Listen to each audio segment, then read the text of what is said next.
민호 씨, 오늘 아침 출근길에 스마트폰에서 울린 재난 문자 소리 기억나세요? 저는 그 날카로운 알람 소리를 들으면서도 눈을 감고 조금만 더 자고 싶다는 생각에 이불 속으로 파고들었거든요.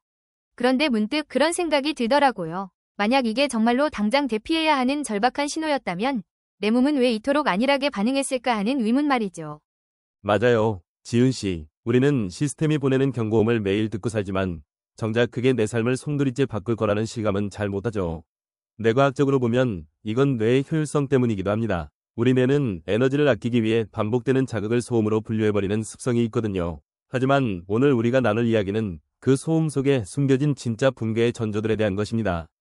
역사적으로도 이런 안일함이 비극으로 이어진 사례가 정말 많아요. 1980년 미국 마운트 세인트 힐렌스 화산 폭발 사건이 대표적이죠. 당시 지질학자 데이비드 존스턴은 산이 곧 터질 거라는 명확한 데이터를 가지고 끊임없이 경고했습니다.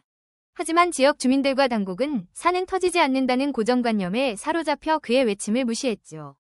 그 사건에서 정말 충격적인 건 존스턴이 죽음의 계곡에 버려진 차량과 물건들을 보며 시스템의 경고가 개인에게 전달되지 않는 맹점을 지적했다는 점이에요. 지은 씨가 말씀하신 것처럼 사람들은 시스템이 경고를 해도 자신의 인지적 방어 기제를 작동시켜버립니다. 뇌의 이성적 판단을 담당하는 배회측 전두피질이 극심한 스트레스 상황에서는 제 기능을 못하고 마비되기 때문이죠. 존스턴은 폭발 직전까지 이 산은 안전하다는 안일한 믿음이 대응을 마비시켰다고 개탄했어요. 결국 그는 폭발 현장에서 이겁니다라는 마지막 무전을 남기고 산과 함께 사라졌죠. 이건 국가적 시스템이 아무리 정교하게 경고를 내보내도 개인이 그것을 받아들일 준비가 되어 있지 않거나 시스템 자체가 전달의 본질을 놓치면 어떤 참사가 벌어지는지를 보여주는 뼈아픈 교훈입니다. 뇌과학의 관점에서 보완하자면 스트레스가 극에 달하면 우리 뇌는 이성적인 판단보다는 생존을 위한 본능적 반응에 의존하게 됩니다. 이때 배회측 전두피질의 연결망이 약해지면서 평소라면 하지 않았을 실수를 하거나 아예 상황을 부정해버리는 인지적 동결 상태에 빠지게 되죠. 전문가들이 파편화된 지식만 전달할 때 대중이 혼란을 느끼는 이유도 바로 이 때문입니다. 사실 저희가 사전조사에서 만난 전문가들의 의견도 처음엔 좀 파편적이었어요. 편집장님은 심지어 지적 허영심만 가득한 원고라고 독서를 퍼붓기도 하셨죠. 하지만 저희는 그 파편들을 모아 하나의 거대한 모자이크를 만들어보려 합니다. 지식이 단순한 나열에 그치지 않고 우리의 태도를 바꾸는 통찰이 되려면 왜 알고도 못 바꾸는가에 대한 심리적 본질을 파헤쳐야 하니까요. 심리학자들이 말하는 결정적인 이유는 바로 현상유지 편향입니다. 사람들은 변화로 인해 얻을 이득보다 잃을 것에 대한 공포를 훨씬 크게 느낍니다. 그래서 시스템이 붕괴하고 있다는 신호가 와도 익숙한 지옥이 낯선 천국보다 낫다는 무의식적 판단하에 현재의 자리에 머물려고 하죠. 45세 중소기업 사장님이 아침부터 이런 소리를 들으니 정신이 없다고 하신 반응도 사실은 변화에 대한 피로감일 겁니다.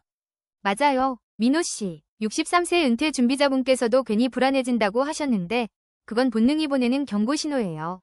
경제학적으로 보면 이런 위기 상황에서 가장 중요한 건 정보의 독립성이라고 합니다. 시스템이 흔들릴 때 유동성은 단순히 돈의 흐름이 아니라 남들이 다 예스라고 할 때 데이터 자체를 객관적으로 바라볼 수 있는 독립적인 사고에서 나오거든요.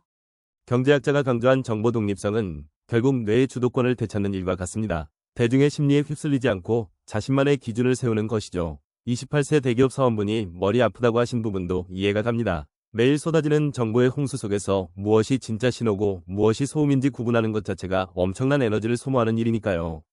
하지만 우리가 이 피로감을 이겨내야 하는 이유는 명확합니다. 마운트 세인트 힐렌스의 사례처럼 경고를 무시한 대가는 너무나 가혹하기 때문이죠. 시스템의 경고가 개인의 삶에 닿지 않는 그 맹점을 메우는 건 결국 우리의 깨어있는 의식입니다.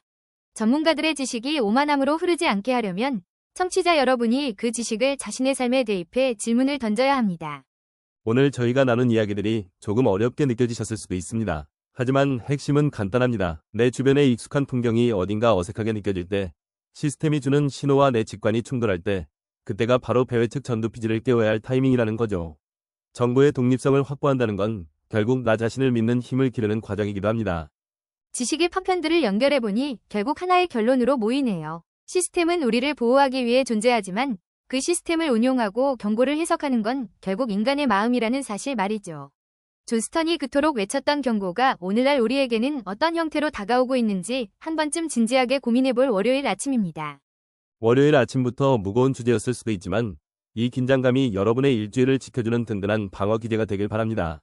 우리가 알고도 바꾸지 못하는 건 능력이 부족해서가 아니라 변화의 용기가 잠시 잠들었기 때문일지도 모릅니다.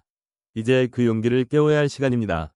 오늘 방송을 마무리하며 가슴에 새길 문장을 하나 골라봤습니다. 결국 우리를 구원하는 건 거창한 시스템이 아니라 그 시스템이 보내는 아주 작은 균열의 소리를 놓치지 않는 우리의 예민한 감각일 것입니다.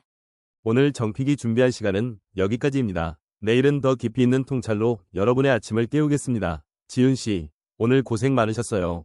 네, 민호 씨도 고생하셨습니다. 청취자 여러분, 오늘 하루도 여러분만의 독립적인 시선으로 세상을 바라보는 멋진 날 되시길 바랍니다. 시스템의 경고는 친절하지 않지만 당신의 직관은 언제나 가장 정확한 순간에 당신을 깨웁니다.